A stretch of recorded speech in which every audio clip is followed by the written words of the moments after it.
Бишкек жылуулук борборундагы авария боюнча күн сайын жаңы маалыматтар чыгып, буга чейин айтылбаган фактылар ачыкталууда. Бүгүн ЖЭБтин мурдагы жетекчиси Нурлан Өмүркул уулу журналисттер үчүн атайын жыйын курду. Бул жакка электр станциялары ишканасынын жетекчилиги дагы чакырылган, бирок жыйынга катышуудан баш тартыптыр. Мы хотим подчеркнуть, что приглашали представителей энергосистемы для участия в круглом столе, чтобы мы вместе обсудили эту тему, но они почему-то по неизвестным нам причинам проигнорировали нашу просьбу.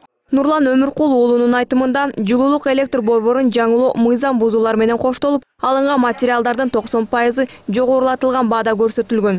Анын эсептөөсүндө модернизациялоого $250 миллион гана жумшалып, бирок документке $386 миллион деп жазылган. В принципе, если по позициям посмотреть, они все завышенные. Здесь вот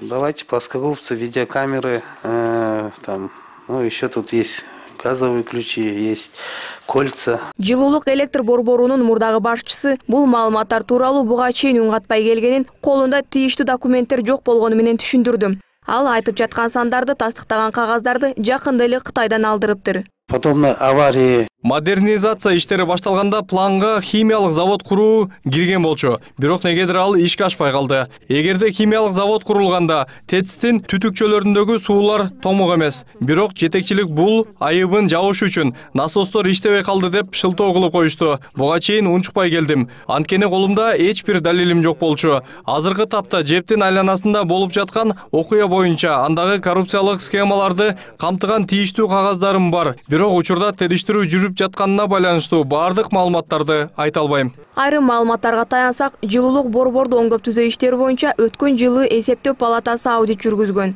Ошондой эле майда чүйдө шаймандардан тарта өтө кымбат баада алынганы тастыкталган. Бирок бул боюнча эч ким үн каткан эмес. ЖЭБке келген жабдыктардын баасы депутаттык комиссияда дагы кызуу талкууларды жаратууда.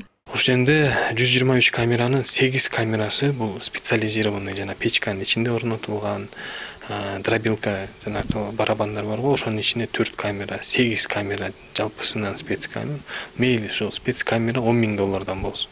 Калган 120 камера, эмне камера, каякта. Ал камералар стационарный биздин жашоо турмушта. Азыр эми камераларды айылда деле тоок ганага, мал ганага кое баштады го. Потому что бул доступный нерсе болуп калды. Уятта мамлекеттик деңгээлде ушундай акча каражат же бул ал энергия холдингдин тапкан акчасы эмес. Бул баары тең насыя.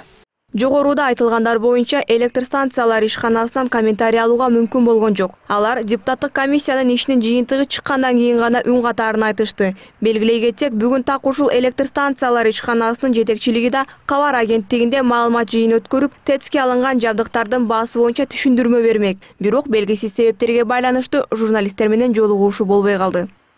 Кайыр Жайлообекова, Нурбек Капаров, НТС.